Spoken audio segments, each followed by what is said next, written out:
योजनाओं का क्रियान्वयन ना होने पाने के कारण मन बहुत विचलित व खिन्न हो जाता है। ऐसी परिस्थिति में कैसे उसे वश में करके भगवत चिंतन में लगाएं? जब तक भगवान को अपना नहीं माना जाता और भगवान मन में अनुरूप योजनाओं का क्रियान्वयन ना होने पाने के कारण मन बहुत विचलित व खिन्न हो जाता है। ऐसी परिस्थिति में कैसे उसे वश में करके भगवत चिंतन में लगाएं?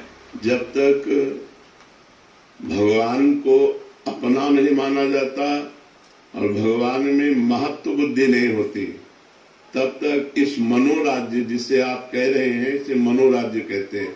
ये मन कल्पना करता रहता है, ऐसा हो जाए, फिर ऐसा हो जाएगा, हम ऐसे सुखी हो जाएंगे, फिर हमें ये मिल जाएगा।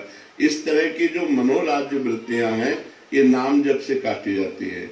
हम नाम जप का एक तार निरंतर ऐसा अभ्यास करें कि इसको संकल्प विकल्प बनाने का अवसर न मिले।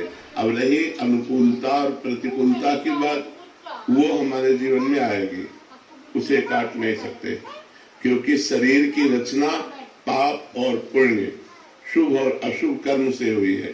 तो इसके परिणाम में कभी शुभ कर्म का परिणाम सुख अनुकूलता आएगी, कभी अशुभ कर्म का परिणाम दुख और प्रतिकूलता आएगी। नाम जापक दुख और सुख को समान भाव से सहे, सुख दुखे समय कृत्वा लाभा लाभो जया जयो।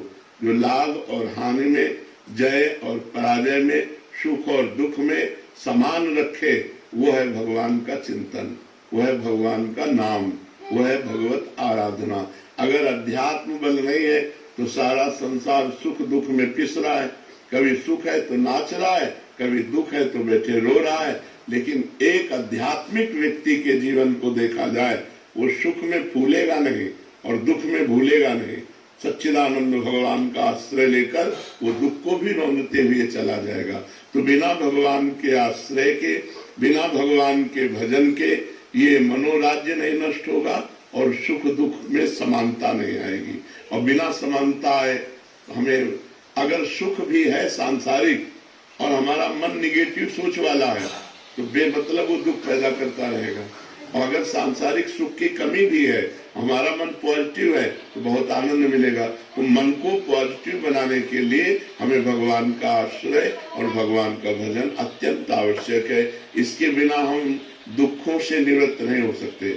सुखों की समस्या का तो हल है कि सुख आया तो थोड़ा सा प्रसन्न हो गए, हर्षित हो गए, लेकिन दुख की समस्या का निदान नहीं होगा। भजन दुख को मिटाएगा, भजन दुख सहने की सामर्थ्य प्रदान करेगा और सदा सदा के लिए दुख को अंत कर देगा।